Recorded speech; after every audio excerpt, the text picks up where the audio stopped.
इस पृथ्वी पर विभिन्न प्रकार के जीव जंतु निवास करते हैं। इन जीवों में कुछ विशेष प्रकार की आधारभूत लक्षण या विशेषताएं पाई जाती हैं। ये आधारभूत लक्षण या विशेषताएं ऐसी होती हैं जो सजीव और निर्जीव दोनों में अंतर को व्यक्त करती हैं। ये जो सजीव विशेषताएं हैं निम्नलिखित हैं। गमन। गमन अर्थात एक जीव का दूसरे स्थान पर पहुंचना। पाचन, भोज्य पदार्थों का शरीर में पचित होना। श्वसन अर्थात सामान्य अर्थों में सांस लेना।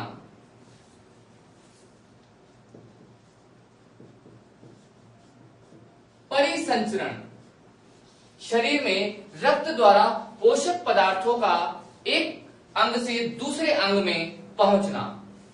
इन जैविक विशेषताओं के अलावा सजीवों में पाई जाने वाली एक प्रमुख विशेषता है जो सजीव और निर्जीव दोनों में ही अंतर को पूर्णतः व्यक्त कर देती है। वह है सजीवों में जनन का पाया जाना। अर्थात हम अध्ययन करेंगे सजीवों में किस प्रकार से जनन होता है। जनन को पढ़ने से पहले हमें इसकी परिभाषा को देखना पड़ेगा कि जनन का अर्थ क्या है। जनन का अर्थ है एक जीव या एक जंतु का अपने समान नई संतानों को उत्पन्न करना। अर्थात किसी जीव द्वारा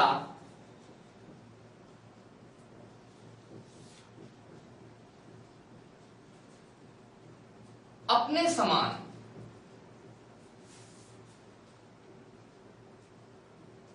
नई संतति को उत्पन्न करना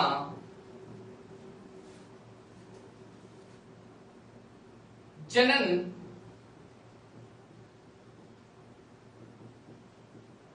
कहलाता है। अर्थात कोई भी जीव अपने ही समान नई संतानें उत्पन्न करता है। आखिर ये जनन क्यों होता है? जनन होने का प्रमुख कारण है इस पृथ्वी पर जैविक विविधता पाई जाती है, जिसके अंतर्गत एक जीव अपनी ही संख्या बढ़ाता है। यदि जनन प्रक्रिया किसी जीव में बाधित हो जाती है अर्थात नहीं होती है तो ऐसी स्थिति में उस जीव जाति की इस प्रकृति में समाप्ति हो जाती है। अर्थात जनन की प्रक्रिया किसी भी जीव को इस पृथ्वी पर अपना अस्तित्व बनाए रखने के लिए आवश्यक है। अर्थात जनन की आवश्यकता है किसी भी जीव द्वारा अपनी इस प्रकृति में सातत्य को बनाए रखने की प्रक्रिया अर्थात कंटिन्यूटी ऑफ लाइफ। जनन की परिभाषा का अध्ययन करने के पश्चात हम यह अध्ययन करेंगे कि जंतुओं में यह जनन कितने प्रकार का होता है। अर्थात जनन के प्रकार देखेंगे।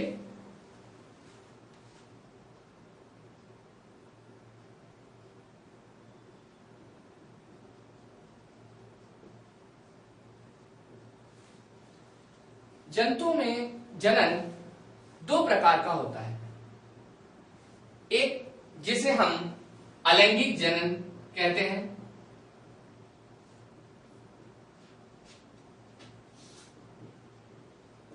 और दूसरा जिसे हम लैंगिक जनन के नाम से जानते हैं।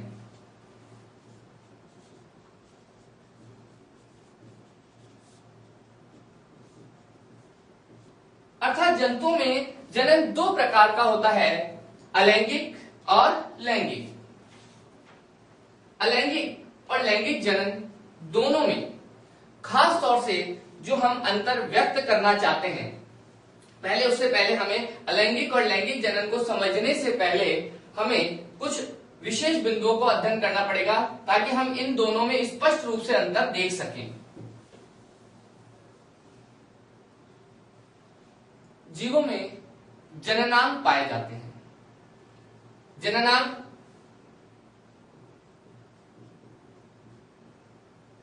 जो कि जनन तंत्र का भाग होते हैं। इन जननांगों में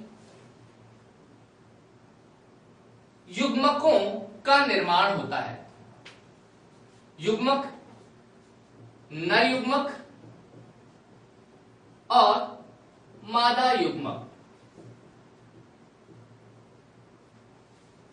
नर युग्मक और मादा युग्मक। नर युग्मक और मादा युग्मकों के निर्माण के पश्चात इनका संयोजन होता है, जिसे हम सामान्य अर्थों में कहते हैं निषेचन।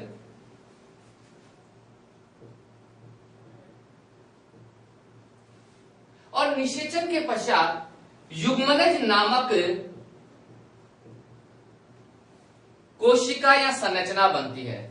अर्थात जीवों में जननांग पाए जाते हैं। जननांगों में नर युग्मक व मादा युग्मकों का निर्माण होता है और नर और मादा युग्मकों का जो संयोजन है, जिसे निषेचन कहते हैं, उसके फलस्वरूप युग्मनज नामक संरचना बनती है। और यह युग्मनज ही आगे चलकर माता के शरीर में एक नए जीव को उत्पन्न करता है। इस प्रकार से यदि हम जनन अर्थात अलैंगिक और लैंगिक दोनों प्रकार के जनन में अंतर को देखें तो हमें यह पता चलेगा कि अलैंगिक जनन एक ऐसी प्रक्रिया है जिसमें युग्मक नहीं बनते, जबकि लैंगिक जनन की प्रक्रिया में युग्मकों का निर्माण होता है।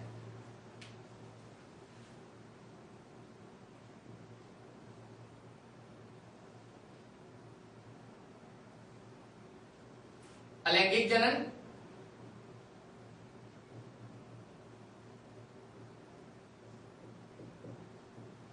और लैंगिक जनन।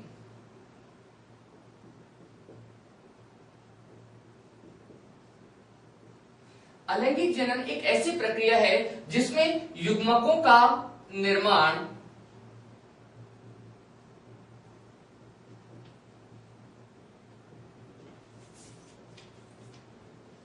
नहीं होता। अर्थात जब युग्मक नहीं बनते तो युग्मकों का संयोजन भी नहीं होता। युग्मक नहीं बनते अर्थात युग्मकों का संयोजन भी नहीं होता, अर्थात युग्मक संलयन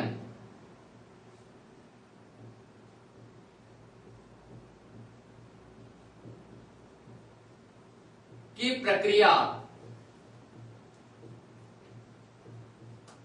नहीं होती। कुल मिलाकर यह कहा जा सकता है कि अलैंगिक जनन एक ऐसा जनन है जिसमें न तो युग्मक बनते हैं न ही युग्मकों का संयोजन होता है। फिर यह जनन किस प्रकार से होता है, इसे समझने के लिए हम कुछ प्रमुख उदाहरणों को देखेंगे कि अलैंगिक जनन किस प्रकार से संपन्न होता है, जब इसमें न तो युग्मक बन रहे हैं न ही युग्मकों का संयोजन होता है।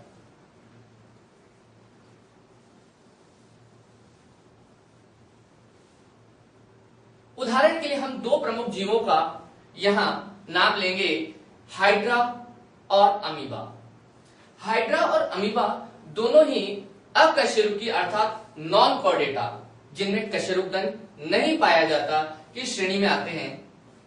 इन दोनों जीवों की यह विशेषता यह है कि सबसे पहले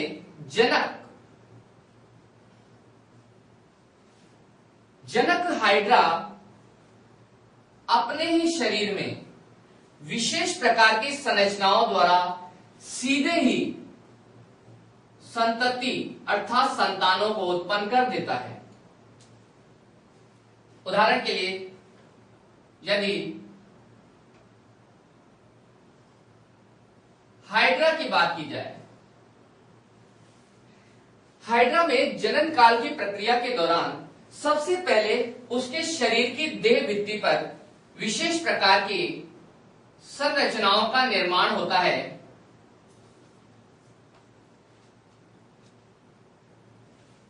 विशेष प्रकार की संरचना का निर्माण होता है जिसे हम कहते हैं मुकुल। और यह मुकुल आगे वृद्धि करके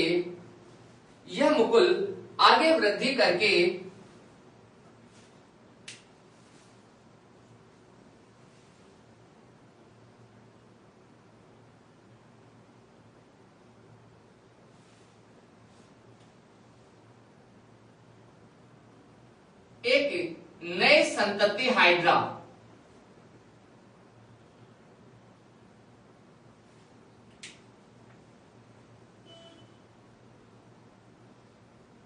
का निर्माण कर लेती है। इस चित्र को देखें तो यह एक जनक हाइड्रा है और यह जनक हाइड्रा इसकी देह भित्ति पर सबसे पहले एक उभार सा विकसित होता है जिसे हम कहते हैं मुकुल, और यह मुकुल धीरे धीरे वृद्धि करती है और एक नए संतति हाइड्रा का रूप ले लेती है। अर्थात इस प्रक्रिया में एक ही जनक से सीधे ही एक नया संतति जीव उत्पन्न हो रहा है। अर्थात अलैंगिक जनन की प्रक्रिया में न तो युग्मक बनते हैं न ही युग्मकों का संयोजन होता है, बल्कि एक ही जनक से सीधे ही संतति का निर्माण हो जाता है। हमने इस प्रकार से देखा कि हाइड्रा में मुकुलन की प्रक्रिया द्वारा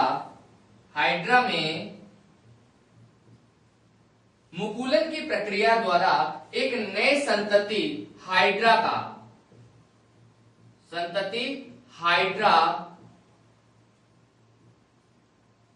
का निर्माण होता है, और इस संपूर्ण प्रक्रिया को हम जिस विधि के नाम से जानते हैं वह है हाइड्रा में मुकुलन द्वारा जनन। हाइड्रा में मुकुलन द्वारा जनन की प्रक्रिया का अध्ययन करने के पश्चात अब हम दूसरे उदाहरण के तौर पर अलैंगिक जनन में अमीबा का उदाहरण देखेंगे।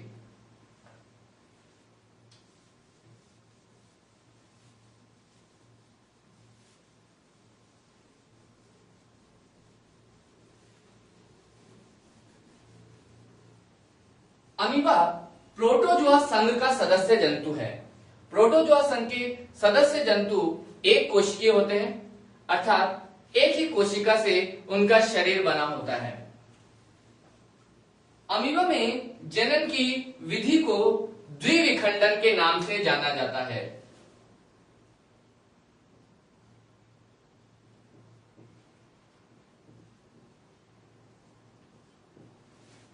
इस प्रक्रिया में एक जनक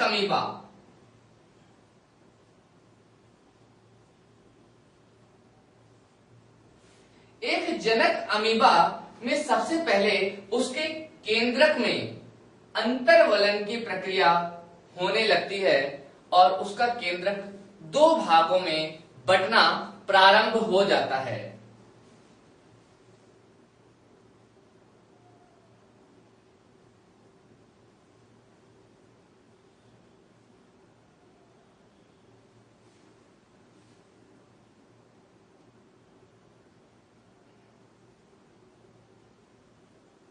इस प्रकार से अमीबा का केंद्रक दो भागों में बंटना प्रारंभ हो जाता है।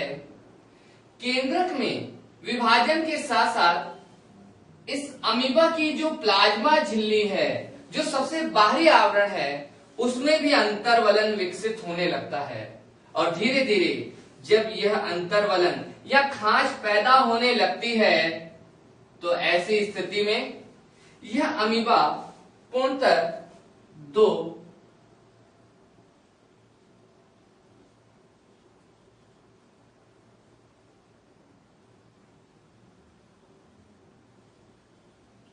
संतति अमीबा का निर्माण कर लेता है।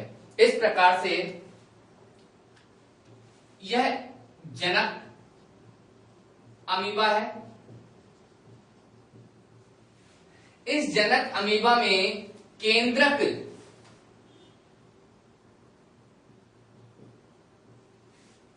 अंतर्वलन या खांच द्वारा दो भागों में बंटना प्रारंभ हो गया है और साथ ही साथ इसकी प्लाज्मा झिल्ली में भी खांच विकसित होने लगी है। इस खांच के कारण अमीबा दो पुत्री अमीबाओं में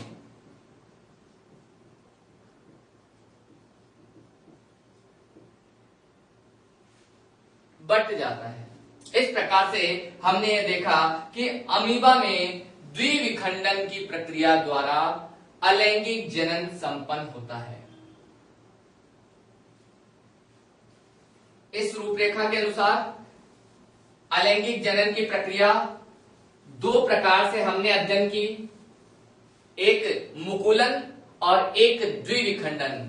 मुकुलन उदाहरण के लिए हाइड्रा और द्विविखंडन उदाहरण के लिए अमीबा। अलैंगिक जनन के पश्चात हम अब अध्ययन करेंगे लैंगिक जनन की प्रक्रिया।